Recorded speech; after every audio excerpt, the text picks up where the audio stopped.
Esto es Permanencia Involuntaria.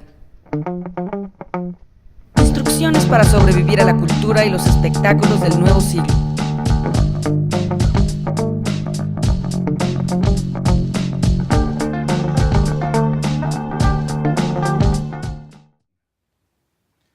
Hola, ¿cómo están? Bienvenidos a Permanencia Involuntaria. Yo soy Fausto Ponce y el día de hoy me acompaña Leonardo Ponce. ¿Cómo estás? Hola, ¿qué tal? Muy bien. Gracias por invitarme a este programa en especial. Claro, el programa de hoy se trata sobre la serie Mindhunter que se transmite por Netflix y que fue creada por David Fincher. Una gran serie, una estupenda serie. Antes de empezar, vamos a saludar aquí a los que se están uniendo a la conversación. Un saludo a Samantha de la Gala, dice, están chuecos los cuadritos. Samantha de la Gala, basta. Estamos chuecos nosotros. Exacto, somos nosotros, es un efecto óptico. Sí, el temblor hizo estragos y no hemos podido lograr acomodar los cuadritos, Samantha de la Gala, así que no seas criticona. Elizabeth Fuentes dice, espero con ansias la segunda temporada. Paola G. Calderón, ya te miro. Un saludo a Catín Esparza. Un saludo a Daniel González Acuña, a JM Miranda, a Elizabeth Fuentes. Un saludo también a Oscar Rosales, a Estrella Pardo, a Lidia García Cabrera, a Ileana Garlo, a Rosa Echeverría, a Paco Torres. Dice, hola Faust, saludos, la verdad no sé de qué hablarán, vamos a ver qué hay. Ya leí el tema, pero no sé qué es. Mindhunter es una serie de Netflix, Paco, que trata acerca de un agente del FBI que se dedica a hacer perfiles de criminales violentos y va a descubrir, ¿no?, que todos estos criminales violentos tienen un patrón de conducta determinado y entonces establece el término de asesinos seriales, ¿no?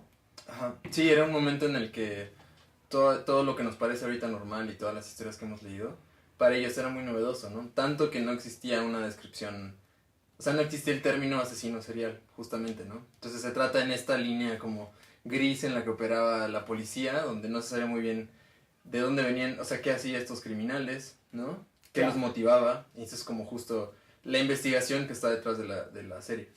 Claro, es que, bueno, una de las cosas que hay que tomar en cuenta es que en los años 70, que es cuando transcurre la serie, empiezan a salir a la luz, o por lo menos la gente le empieza a poner atención a los asesinos violentos, a los asesinos seriales, estos asesinos despiadados que tomaban a una víctima al azar, la descuartizaban, le hacían cosas horribles, ¿no? Claro. También había muchos rituales sexuales involucrados en el asesinato.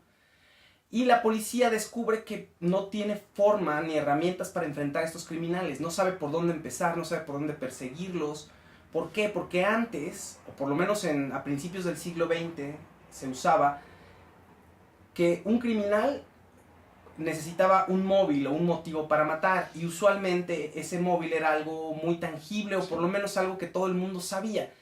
Juanito mató a Sutanita porque se estaba acostando con otro. Juanito mató a Pedro porque Pedro resulta que le robó dinero, ¿no? Sí. O le quería robar el dinero. O fulanito mató al esposo de una mujer con la que se estaba acostando porque entre los dos querían quitarle el dinero, o le tenían mucha envidia, o en fin, ¿no? Sí, claro. Y justo ahí lo pone, ¿no? Y de hecho también era un poco lo veíamos en las películas también, ¿no? Antiguas. Todos los villanos tenían un motivo, ¿no? Incluso como en James Bond y esas cosas, siempre era como justamente que querían dinero, ¿no? Entonces, esta es gente que en realidad hace el mal solo por hacer el mal, ¿no? Claro, bueno, eso es lo que en apariencia eso es, ¿no? Que están haciendo el mal solo por hacer el mal, que eso es algo muy interesante, porque se pregunta el detective si realmente estas personas nacieron así. Sí, los criminales nacen o se hacen, que es la gran pregunta exactamente, de la serie. Bueno, entonces, lo que tenemos aquí es, vemos a un personaje principal que se llama Holden Ford, que es un agente del FBI. Special Agent. Holden Ford, que es un sujeto que se dedica primero a negociar con rehenes, y después tiene la inquietud de seguir adelante y de crecer en el FBI, pero no sabe por dónde. Por casualidad cae a la unidad de ciencias de la conducta del FBI. Behavioral Science, ¿no? Exactamente, con su compañero, que ahorita se me olvidó el nombre del compañero, pero ahorita les decimos. Y entonces, bueno, empiezan a dar clase, entre los dos empiezan a ir con policías locales a dar clase, ¿no? A decirles lo que el FBI sabe y compartir el conocimiento para que la policía local atrape a criminales. Sí. Bueno, cabe mencionar, igual no sé si ya, creo que no lo hemos dicho, pero bueno, toda la serie está basada en un libro que sí existe, de las investigaciones de un policía que en la serie lo representa Holden Ford, pero en la vida real, ¿cómo se llama? En la vida real se llama John E. Douglas. Johnny Douglas. Que es él quien empieza a hacer perfiles criminales de los asesinos seriales y es un parteaguas para la criminología. Y que habíamos visto que también había varias referencias, ¿no? En películas, como estaba en El silencio y los inocentes, ¿no? Sí, este agente es tan revolucionario lo que hace este agente del FBI que el autor del Silencio de los Inocentes retoma a este personaje para hacer la película El silencio de los inocentes. Y de hecho es el jefe de Clarice Lispector, que es una poeta, no, de Clarice Sterling, ¿no? Él es el jefe de Clarice Sterling del FBI. Si vieron la película del Silencio de los Inocentes, bueno, pues Clarice tiene un jefe que es el que, pues, su tutor, digamos, que es quien la manda a hacer las investigaciones con Hannibal. Bueno, en fin, y lo han tomado para varios casos, porque él escribe un libro que se llama Mindhunter y ahí va platicando todo el proceso y la forma en que logró hacer estos perfiles. Sí, sí. No, y es un tema fascinante porque justo estamos en esta etapa de la historia en donde los asesinos son lo peor de lo peor, ¿no? Y es lo más despreciable de la humanidad, ¿no? Entonces, hasta bueno, claramente es muy revolucionario, pero también la gente de la época no entiende cómo es que hablar con ellos los va a ayudar, ¿no? O sea, la idea de la policía es que son escorias y la solución es matarlos, ¿no? Claro, así abordan el problema. Exacto. Esa es la y cuestión. Es la manera que se veía, pero este tipo dice como no, pero hay que entenderlos, ¿no? Y hay que ver qué piensan y qué sienten y hay que ver qué hay ahí, ¿no? Entonces es realmente algo muy revolucionario y que cambió la manera en la que entendemos a estas personas. Sí, uno de los personajes de ahí dice, bueno, perdón, el personaje principal le dice a su jefe del FBI, es que si no entendemos estos criminales, ¿cómo los vamos a perseguir? ¿Cómo los vamos a atacar? ¿Cómo los vamos a enfrentar? Sí, Bill Tench, ya nos dijeron en los sí, comments. gracias. Bill Tench es el otro agente, ¿cierto? Bill Tench es el otro agente. Flory Janet dice, uno de los agentes está basado en Robert Key Ressler, que se encargó de hacer perfiles criminales en México para el caso de las muertas de Juárez.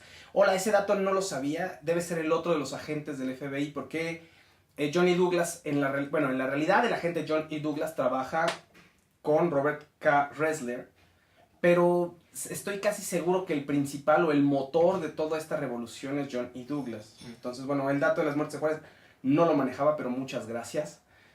Paula G. Calderón dice, oye, Fausto, Stranger Things en los 80 y esta nueva de los 70s, Got It, también en otras épocas será una tendencia nueva. Dices como de hacer series que se remontan al pasado.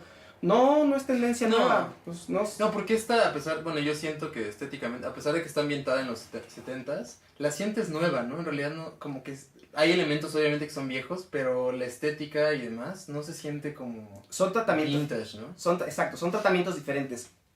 Stranger Things está basada, o por lo menos todo el chiste de Stranger Things tiene mucho que ver con la nostalgia de los 80.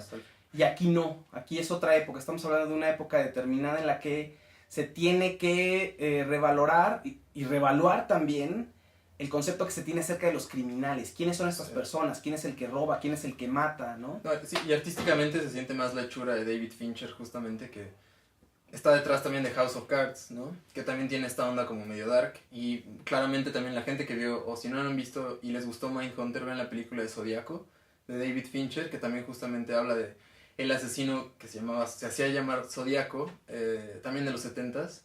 Y también tiene muy, muy la estética de David Fincher y te pone como, o sea, son como estos mismos tipos de arte, de música, de problemáticas. Algo que me pareció muy, muy interesante también es que justo la problemática de los asesinos o sea, esta serie también te muestra como las trabas que tiene la policía y la gente que está tratando de resolver los crímenes, ¿no? O sea, pensarías que todos están jugando para el mismo lado, pero te encuentras con que la policía obstaculiza a los investigadores, ¿no? Los investigadores, la gente que está estudiando estos casos, no quiere a la policía porque para ellos son lo peor, ¿no? O sea, los intelectuales de la época ven mal a la policía, entonces también entre ellos se están peleando. Claro, exacto, eso es un detalle muy interesante. Bueno, vamos por partes. Primero, una de las cosas interesantes de la serie es precisamente el concepto del bien y el mal, ¿no? De quiénes son estas personas, vamos a meternos a su mente y a su cabeza para ver quiénes son.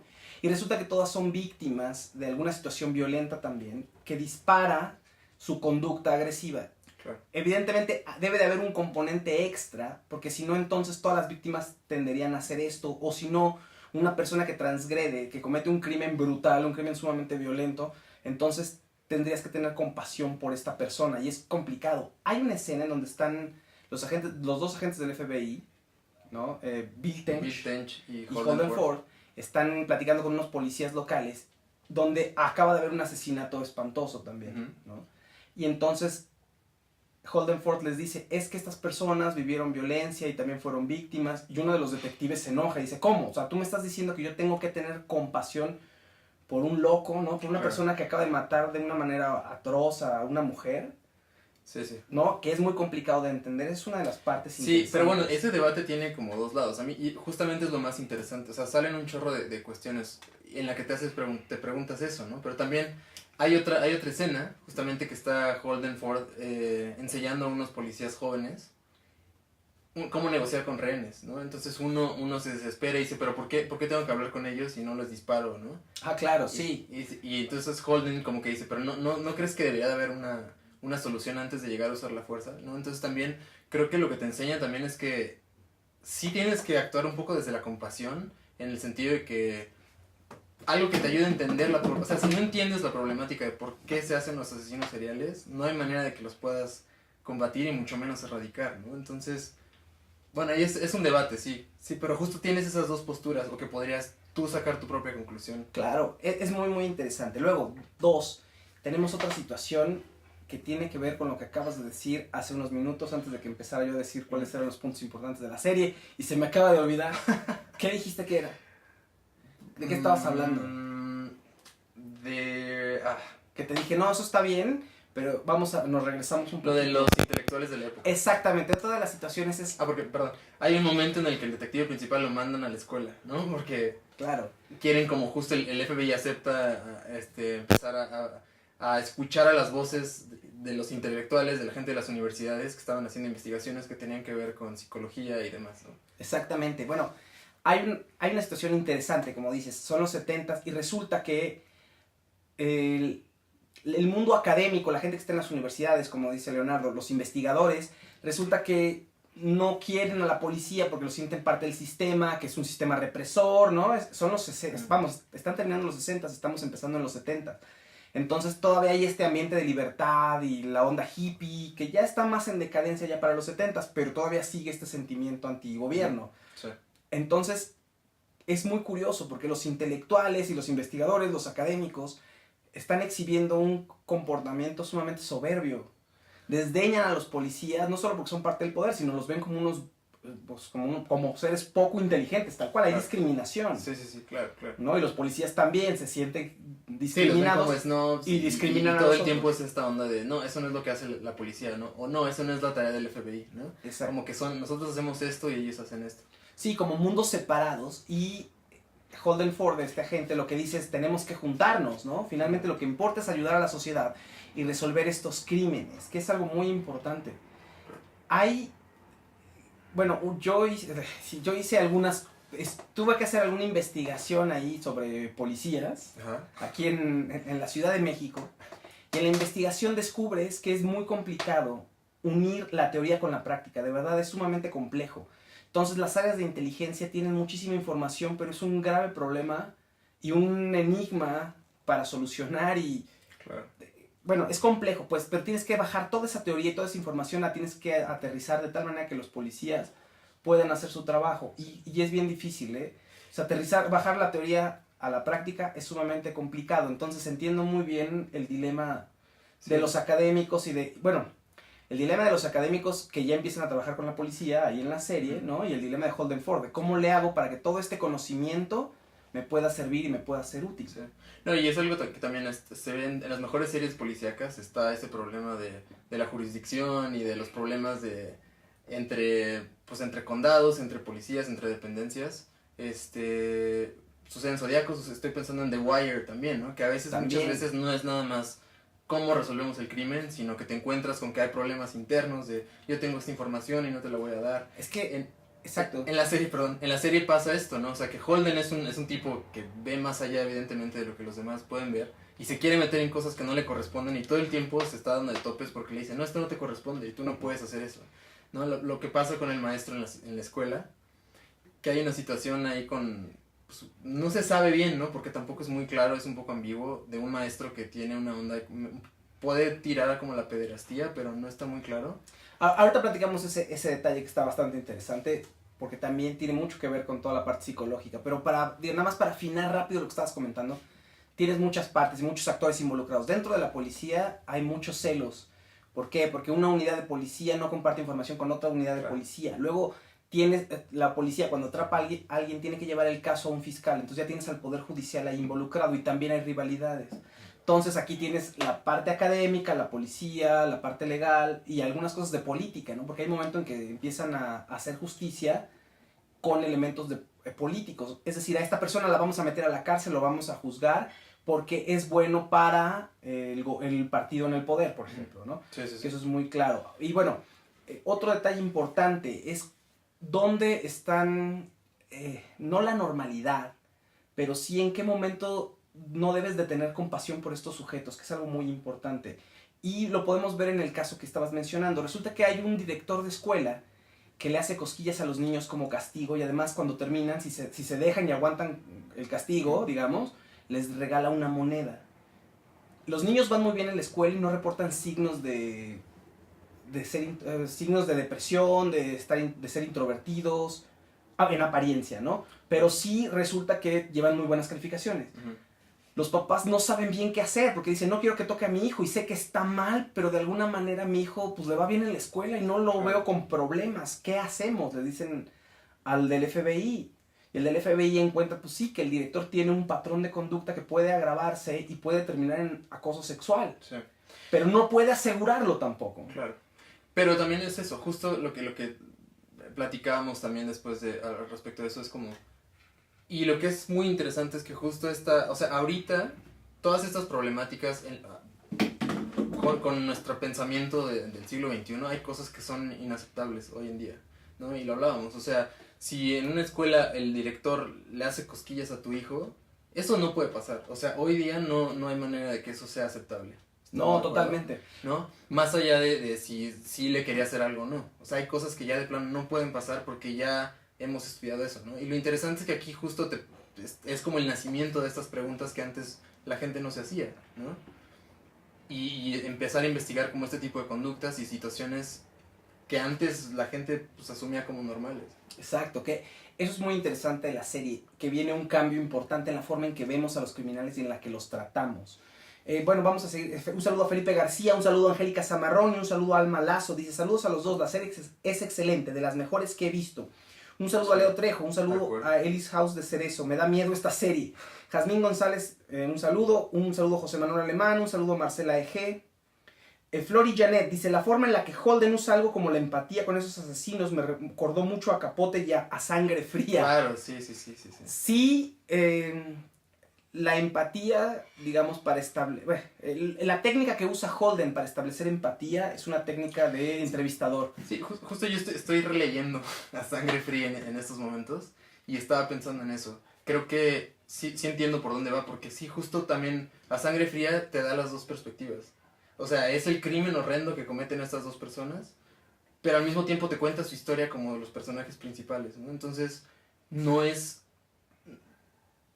que está glorificando a los asesinos, pero de alguna manera sí los hace más humanos, ¿no? Y te muestra como ese mundo. No solo los hace más humanos, sino algunos los ves como unos seres sumamente inteligentes. De hecho, bueno, con claro. una inteligencia fuera de lo normal. Entonces sí causa un conflicto, porque dices, bueno, estas personas son unos monstruos, por un lado, es inevitable pensarlo, ¿estás de acuerdo? Sí, son sí, unos claro. monstruos, pero por otro lado dices, son seres humanos que sufrieron, Sí, y claro. se la pasaron muy mal. Pero también son seres humanos que tienen una inteligencia extraordinaria, que dan miedo y a la vez son fascinantes. Ay, eso. Que vemos poco a poco como el mismo agente, ¿no? El agente Holden Ford, se va perturbando por esta situación, porque él tiene que entrar a ese mundo y tiene que volverse un poquito como ellos y va perdiendo no la realidad, pero sí va perdiendo un poquito el piso, ¿no? Sí, bueno, y eso es algo que también, o sea, los asesinos seriales sí, por un lado son súper inteligentes, y por otro lado también todos, no hay ninguno que no tenga una historia de abuso sexual, de violencia, O sea, no existe un asesino serial que no tenga esos antecedentes, ¿no?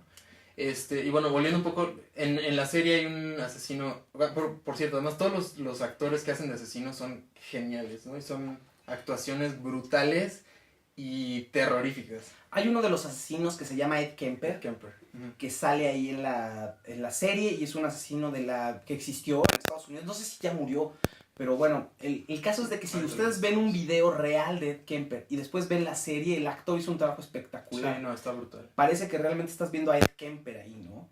Sí. Que eso es sumamente interesante. Y bueno, es que no me acuerdo qué estábamos platicando, pero justo Ed Kemper es una situación súper particular, porque es alguien que ha cometido mató a sus abuelos a los 15 años, mató a su mamá y luego tuvo sexo con su cráneo. Horrible, bueno. Pero es un tipo sumamente inteligente, habla, ¿no? Tiene un lenguaje súper amplio, y también es alguien que hasta cierto punto está cansado. Creo que cuando lo metieron a la cárcel, él pidió que lo mataran. O sea, tal cual fue como, por favor, denme la condena de la silla eléctrica. Porque yo no merezco estar vivo después de lo que hice. Y no, le dieron una sentencia de vida en prisión. Entonces estás hablando de alguien que como que hasta se aburrió, ¿no? Se aburrió y se quiere morir y como que... Y también se siente culpable un poco de lo que está haciendo, pero no puede pararlo. Bueno, yo no sé si puedan sentir culpa, eso es algo que sería como un... Sí, sí, por lo menos no sé si todos, pero Ed Kemper sí en algún punto. No, te voy a decir por qué pueden sentir culpa. Porque la conducta o sea, tan es así, la culpa es tan grande en ellos que fue la que generó la conducta de asesinato. Es decir, sí, o sea, sí, en algún nivel yo creo que sí, pero es una manera muy retorcida de sentirlo, ¿no? Porque no sé si realmente, como que creo que lo entienden, pero no sé si lo sientan realmente. De pronto pueden sentir compasión, tienen ahí unos vistazos, pero no pueden manejarlo de la misma manera en que lo manejaría. Híjole, suena horrible, pero una persona normal, que no sé si esté bien decirlo, bueno, no está del todo bien decirlo, pero tú y yo no nos sentimos frustrados y salimos a la calle a matar gente, ¿me explico? Sí. Entonces por lo menos no lo manejan como otra persona que está normalizada en la sociedad, o que, ¿cómo sería la palabra? No, normalizado no, porque ahorita ya no se usa. Pero, bueno, una persona que está adaptada a la sociedad, digamos, no reacciona así. Estos sujetos, la culpa actúa en ellos en este sentido. Por ejemplo, uno de los asesinos le gustaba andar en tacones, entonces su mamá le pone una gritoniza horrible, quema los zapatos, y él siente culpa de ser quien es. Y es eso lo que genera un terror. Y bueno, genera todo el horror en él. Y se vuelve un ser terrorífico, ¿no? Sí. Y hay otro elemento también que es todos son unos ególatras, ¿no? Y tienen un ego del tamaño del mundo. Y es como si todos jugaran una especie de juego. Y creo que sí, bueno, lo de la culpa igual podría ser como que todos quieren que los atrapen a fin de cuentas, ¿no? Hasta cierto punto, pero tienes razón, hay unos que ni siquiera les pasa por la cabeza, me explicó, el hecho de que están haciendo algo malo, o sienten que se lo merecen los otros. Se cuentan, hay una explicación que no dejan que esa culpa actúe como un acto de decir, oigan, necesito redimirme o quiero redimirme ante la sociedad, ¿no? Claro. Y algunos de ellos pueden sentir empatía. Hay un momento en el que uno de los asesinos está a punto de matar a alguien y esa persona le dice, no, es que mi madre tiene cáncer, o uno de mis... sí, ya me acordé. Una de las víctimas le dice, es que mi esposo se va a morir de cáncer, ¿no? Uh-huh. Y el otro en algún momento se conmueve, pero termina matando a la víctima porque pues ya lo había visto y ya no podía hacer nada. Es decir, si la dejaba viva lo atrapaban, pero sí le cuesta trabajo matarla y se siente mal por matarla, y entonces le cubre el rostro. Porque sabe que hizo algo malo. Pero vamos, esos niveles de compasión y esos niveles de, sí, no, pero sí, de culpa hay un desapego de emociones. Exacto. Que tienes que tener para... No les alcanzan para decir, ok, voy a frenarme, voy a dejar vivir a la persona, y estoy haciendo algo terrible. Vamos a seguir leyendo aquí a la gente. Eduardo Calzada dice, las técnicas de empatía son las que enseñan en coaching en estos años. Las técnicas de empatía han existido desde hace muchos años en el ramo, por lo menos de la psicología, y para hacer entrevistas. Entonces no son exclusivas del coaching y no son de ahora, ¿no? De hecho, el coaching es una técnica, pero es solamente una técnica. La empatía, para hacer una entrevista se tiene que generar empatía con la persona, y hay diversas técnicas. Un saludo a José Manuel Alemán. Dice, Ed Kemper es un gigante de 2 metros y jamás saldrá de la cárcel por su nivel de peligrosidad. El verdadero Mindhunter, John Douglas, una vez se quedó solo en un cuarto con este hombre y cuenta que sintió un terror tremendo. Pues sí, no es para menos. Oscar Rosales dice, ¿no consideran que el exceso de estas series hace apología y glamour a estos personajes? Son caldo de cultivo para que muchos quieran imitarlos, dice Oscar. No, yo creo que tiene que haber un componente, o sea, tiene que haber algo en ti que no te lo da una serie. O sea, jugar videojuegos violentos no te hace salir y matar gente, ¿estás de acuerdo? No, totalmente. Eso sí, eso hay que... O sea, estoy de acuerdo que probablemente no sea lo más sano del mundo que estemos rodeados. Hablaba bueno, ya me voy a ir un poco lejos, pero hablaba Javier Bardem de cuando entró al cine en Hollywood, ¿no? Y que se le hacía como raro, que decía que en el cine europeo el desnudo es lo más común, ¿no?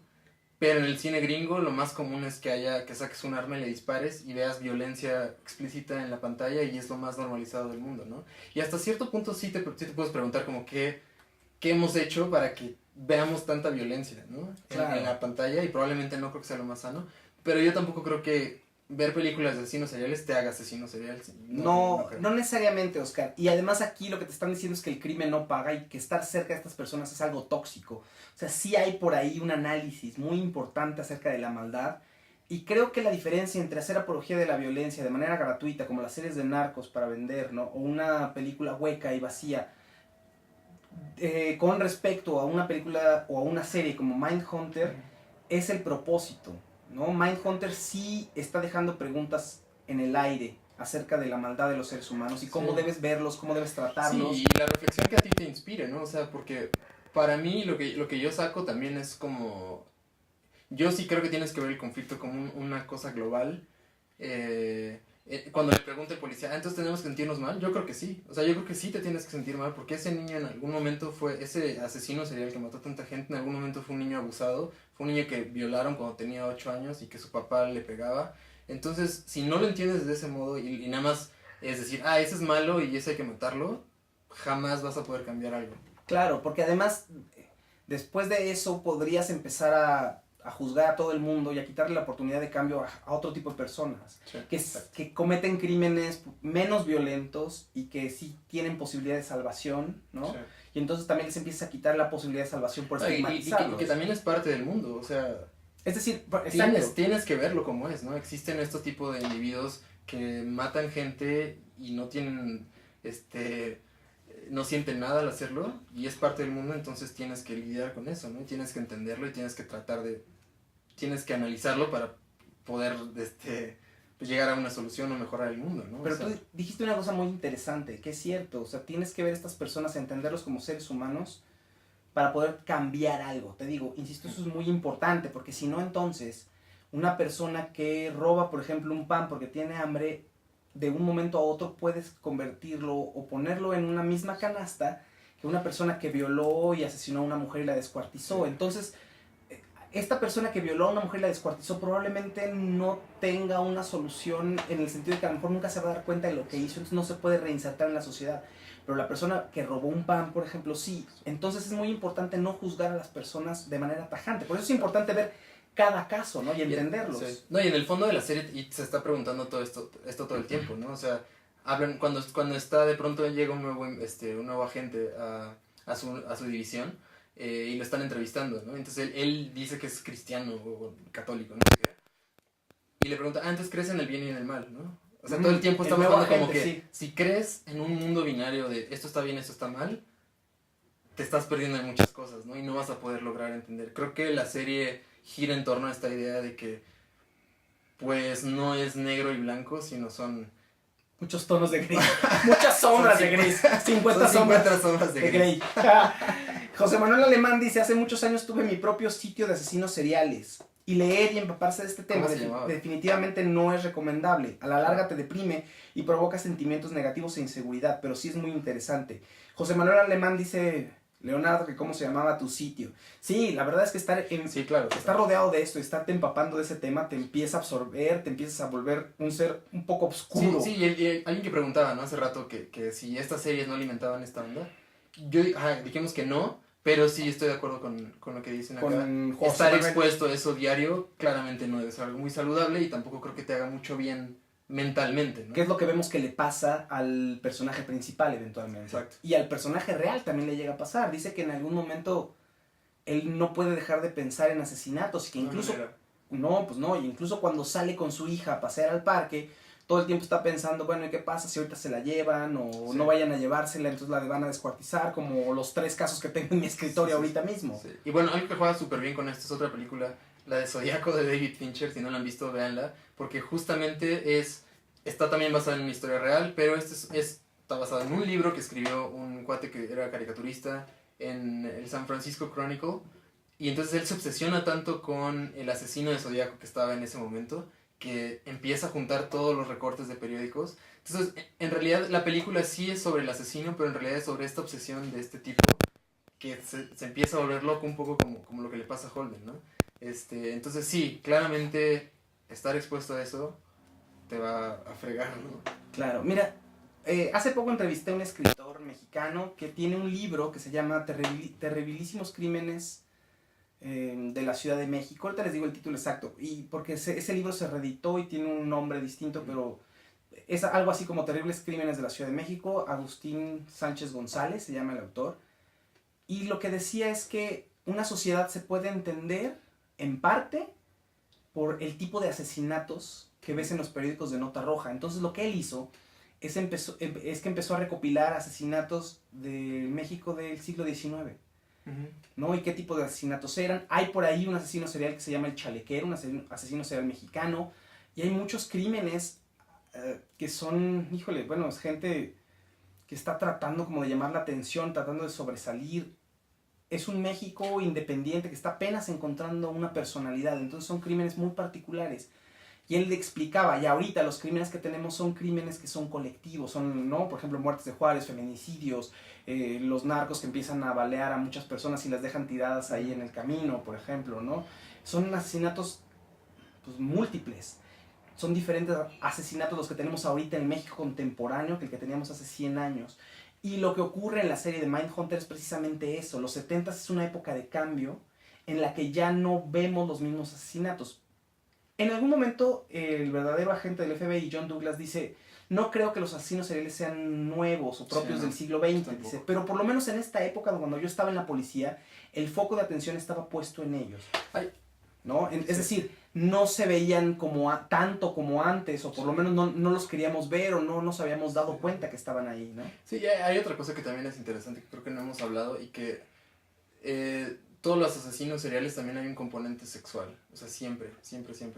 Entonces, también eso inspira otra reflexión, ¿no? O sea, ¿qué estamos haciendo con nuestro entendimiento de la sexualidad como sociedad, ¿no? Por ejemplo, exacto. Y hablas de esto, ¿no? El caso de este asesino en Mindhunter, que es que de niño le gustaba ponerse zapatos de tacón, ¿no? Y que su mamá lo regaña, y entonces que él crea toda una problemática alrededor de eso y, bueno, crea un fetiche. Entonces también todas esas cosas son tema, ¿no? Son tema de la serie, y son tema que también es como tenemos que volver a pensar cómo estamos entendiendo la sexualidad, qué le estamos enseñando a los niños, ¿no? Etcétera. Claro que insisto, los crímenes que tenemos nos dicen... O sea, va más allá de ese cuate está loco y mató a 20 mujeres. Claro, que la policía con lo que podía lidiar era con una persona robó el banco y en el robo del banco mató al cajero. Insisto, Exacto. Una persona se puso celoso de su mujer y mató a la mujer y al amante. O una persona mató a otro señor porque quería llevarse a su esposa, o porque su esposa y él se confabularon para quitarle los dinero, famosos ¿no? crímenes pasionales, ¿no? Que también siempre está la creencia esa de que siempre es alguien cercano, ¿no? Exacto, mira, el libro se llama, aquí lo tengo, Crímenes y Horrores en el México del siglo XIX, de Agustín Sánchez González. De verdad, échenle un ojo. Es interesante porque son crímenes de otro siglo y son diferentes a lo que estamos viviendo ahorita. No es que no pueda haber crímenes iguales, pero insisto, ahorita el foco de atención está en feminicidios, en narcoejecuciones, ¿no? Están lo que se llaman en inglés, bueno, en Estados Unidos, los mass shootings, ¿no? Que son este nuevo tipo de asesinos de gente que bueno, ni tan nuevo, ¿no? Ya tiene desde el siglo pasado, pero es gente que sale a la calle y le dispara a 20 personas. Por ejemplo, eso es diferente. ¿No? Que eso es algo nuevo. Entonces, ¿qué es lo que le está pasando a Estados Unidos? Pues evidentemente hay una situación xenofobia, por ejemplo, ¿no? En parte, Sí, digo, hay una cuestión de xenofobia y una cuestión de racismo, pues. Sí, pero no necesariamente todos. No todos, algunos pero... sí, pero más bien yo creo que estás hablando de, o sea, algo que también está mal en la sociedad. El primer asesino, no sé cómo se traduce en español.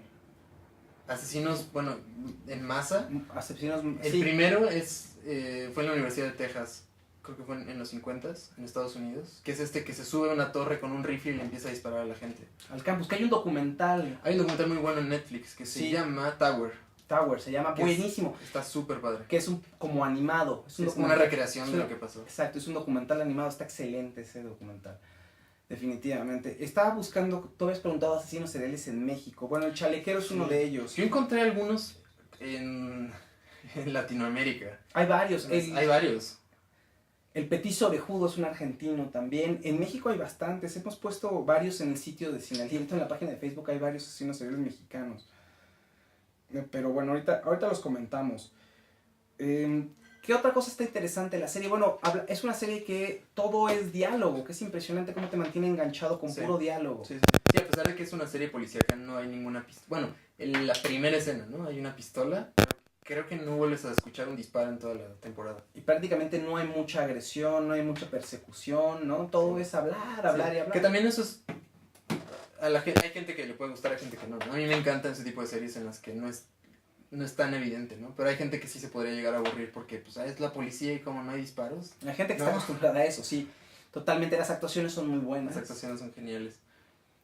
La dirección de arte también es increíble, ¿no? Sí. Y los personajes, ¿no? También. El personaje central que es pues un chavo que nació en Nueva York y se enoja porque le dicen que parece del Midwest de Estados Unidos, que el Midwest pues es como una región bastante conservadora, de familias pues blancas y como bonachonas, ¿no? Entonces él es un chavo así como pues súper ñoño, ¿no? Y se enoja porque siempre dicen que se ve del Midwest y él dice, no, yo nací en Nueva York. Entonces, pero es esta persona como súper formal, siempre usa traje, ¿no? En una escena su chava, que es pues es mucho más joven, una medio hippie, no estudiante de la universidad, y le dice como, ¿qué usarías si nadie qué te pondrías si nadie te estuviera viendo? Y él dice, probablemente usaría mi traje. Bueno, Patricia Vélez, un saludo. Flori Janet dice, a BTK se le conoce así a un asesino por las siglas de Bind, Atar, Torture and Kill. Sí. Bind, pero por las siglas Bind, Torture and Kill. El asesino BTK. Eso es lo que significan esas letras. José Bermúdez dice, tanta droga es lo que le pasa a Estados Unidos. José Manuel Alemán dice el Mataviejitas, claro. Sí, bueno, es la Mataviejitas. El asesino de Cumbres en Nueva York también.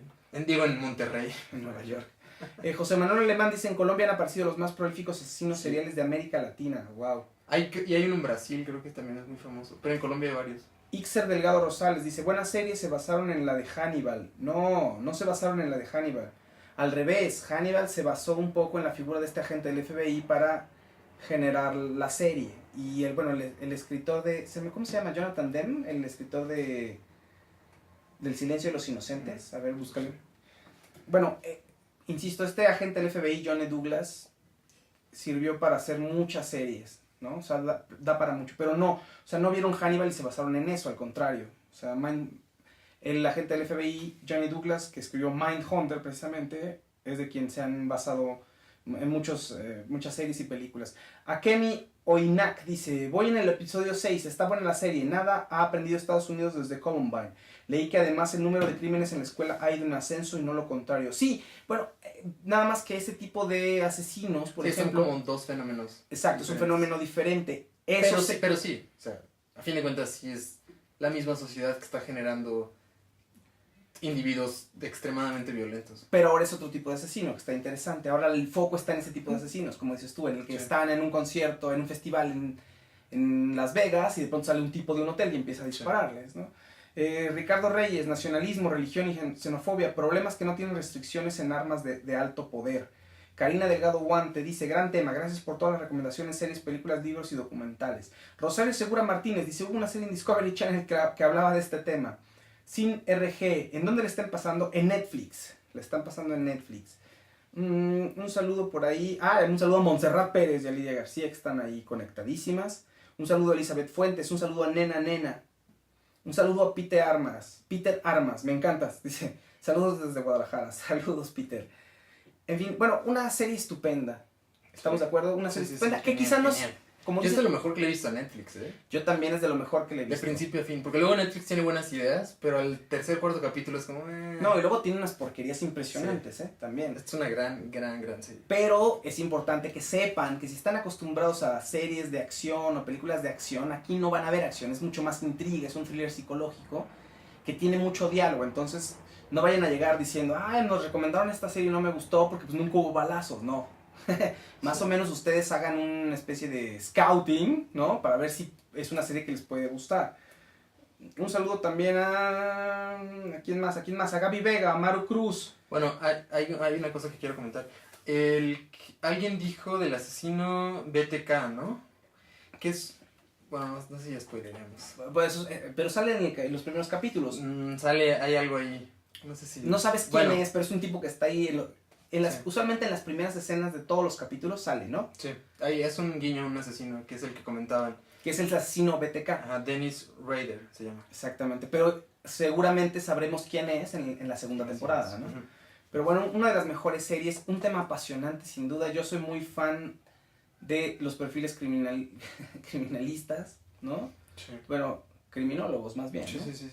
De eso, soy fan, ¿por qué? Porque estudié psicología muchos años, entonces soy muy fan de eso. Y sí, tuve ahí que realizar ahí para la escuela un trabajo ahí sobre las corporaciones policíacas y es muy interesante todo, cómo están construidas y los problemas a los que se enfrentan. Entonces cuando veo series policíacas que están bien construidas me da mucho gusto porque veo lo que aprendí durante esa investigación, entonces es muy emocionante, ¿verdad? Pero bueno, oigan, pues muchísimas gracias. Ah, pero antes de que nos vayamos tú, ¿cómo va tu canción? ¿Cómo va tu sencillo lento? Ahí va lento. Pero seguro. No, va bien, sí. Pues acérquense a @Ponce Música en Instagram, en Twitter, en Facebook. Ahí estoy haciendo un nuevo disco y pues pasen a escuchar a ver qué les parece. Bueno, pues muchísimas gracias a todos, muchas gracias por habernos escuchado, por habernos visto y a los que nos van a descargar, si ya nos descargaron, muchísimas Una gracias. última cosa. Vean, si les gusta este tipo de series, vean True Detective de HBO. Si no la han visto, es una serie increíble. Un saludo a Elizabeth Fuentes, a Gaby Vega y a Flori Janet también, que ya la habíamos saludado. Un saludo a todos, muchísimas gracias, nos escuchamos en el siguiente episodio de Permanencia Involuntaria.